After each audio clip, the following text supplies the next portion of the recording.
a diferença brutal entre patrimônio no papel e dinheiro que paga a vida. A ilusão silenciosa da riqueza. Existe uma pergunta simples que quase ninguém faz, mas que revela uma verdade desconfortável sobre dinheiro. Se amanhã você parar de trabalhar, por quanto tempo sua vida continua exatamente igual? Não estou falando de quanto você possui no papel, nem do valor da sua casa, nem do saldo total da sua conta de investimentos. A pergunta real é outra. Quanto dinheiro continua entrando todos os meses, mesmo que você não faça absolutamente nada? Porque existe uma diferença brutal e quase invisível entre ter patrimônio e ter dinheiro que paga a vida. E essa diferença separa dois tipos de pessoas. De um lado, pessoas que parecem ricas, mas continuam presas ao trabalho para sempre. Do outro, pessoas que talvez nem pareçam tão ricas, mas já começaram a construir algo muito mais poderoso: dinheiro que trabalha por elas. O curioso é que muita gente passa décadas acreditando que está construindo riqueza.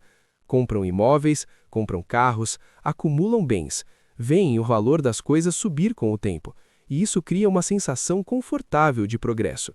A planilha mostra números maiores, o patrimônio total parece crescer, a sensação é de segurança.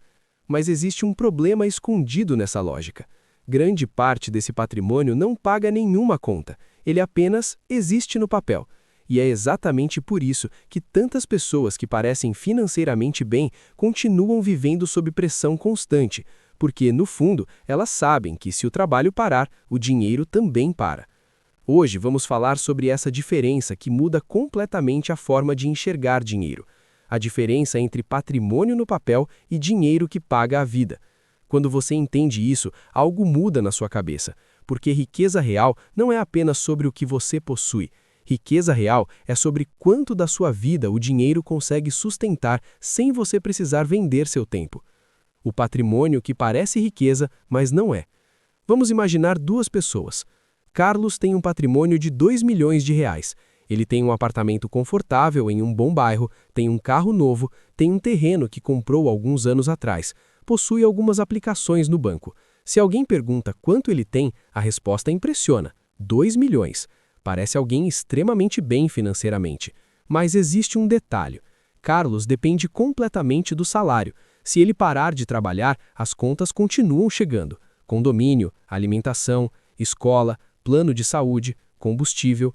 E o problema é que quase todo o patrimônio dele está imobilizado. A casa não paga supermercado, o carro não paga conta de luz, o terreno não paga aluguel. Tudo isso tem valor, mas não gera fluxo. Agora vamos olhar para a Ana.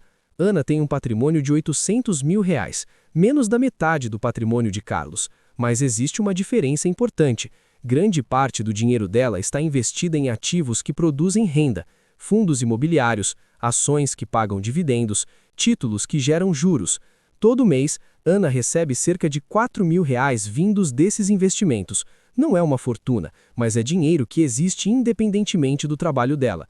Isso muda completamente a situação. Se algo acontecer no emprego dela, a vida não entra em colapso imediato. Existe uma base, existe um sistema funcionando em segundo plano. Carlos parece mais rico, mas Ana possui algo muito mais poderoso, um sistema de renda. Por que a maioria das pessoas constrói patrimônio morto? A maioria das pessoas não constrói renda, elas constroem acumulação de bens, e isso acontece por um motivo cultural muito forte. Desde cedo ouvimos frases como: compre sua casa, construa patrimônio, tenha bens. Essas ideias não estão erradas.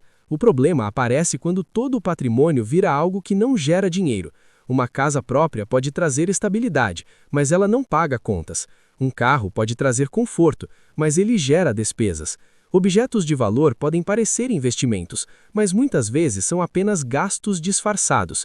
E assim, lentamente, as pessoas constroem algo curioso, um patrimônio grande, mas que não produz renda. É como construir um castelo bonito, mas esquecer de colocar comida dentro. Você possui algo valioso, mas aquilo não sustenta a sua vida. É por isso que existe um fenômeno muito comum na sociedade moderna. Pessoas com patrimônio alto, mas sem liberdade financeira. Elas possuem muito, mas dependem completamente do trabalho, porque riqueza verdadeira não é apenas possuir coisas. Riqueza é possuir ativos que produzem dinheiro continuamente. a mudança mental que separa quem acumula de quem constrói liberdade financeira. Existe um momento na jornada financeira que algo muda profundamente na cabeça da pessoa. Ela para de perguntar quanto patrimônio eu tenho e começa a perguntar quanto dinheiro os meus ativos produzem. Essa pequena mudança mental transforma tudo. Antes, o objetivo era acumular valor. Agora, o objetivo passa a ser gerar fluxo. Essa é a mentalidade que constrói liberdade financeira.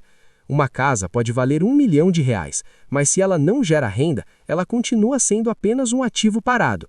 Um investimento menor que gera renda todos os meses pode ter um impacto muito maior na vida real, porque dinheiro que entra regularmente tem um poder psicológico e prático completamente diferente. Ele paga comida, ele paga aluguel, ele paga a vida. E quando esse fluxo começa a crescer, algo extraordinário acontece.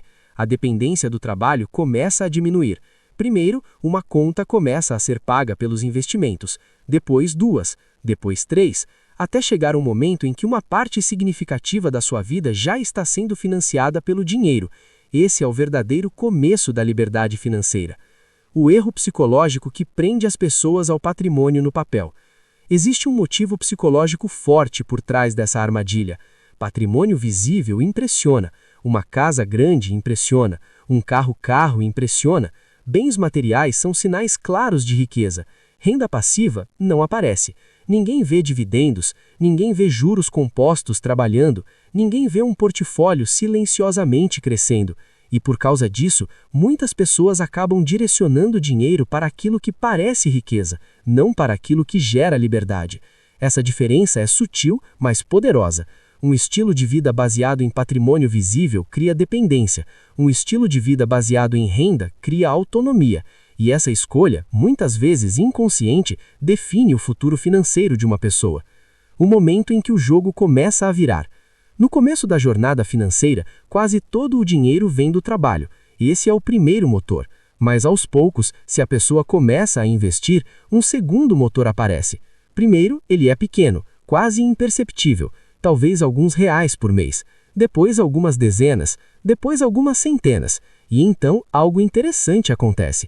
Esse segundo motor começa a ganhar força. Talvez ele pague o streaming, depois o supermercado, depois uma conta maior, até chegar um momento em que o dinheiro começa a fazer algo extraordinário.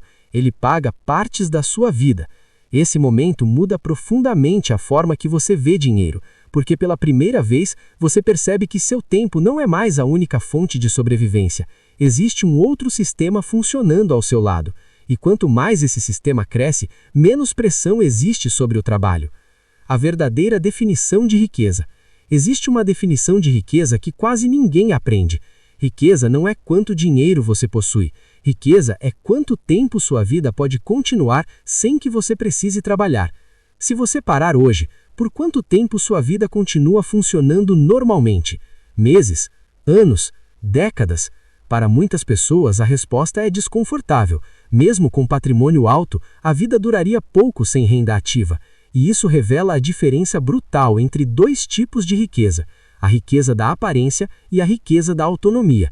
A primeira impressiona os outros, a segunda transforma sua vida.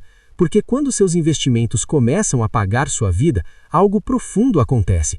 Você recupera algo extremamente valioso: tempo, escolha, liberdade. A pergunta que muda toda a estratégia financeira. Existe uma pergunta simples que pode mudar completamente sua estratégia financeira.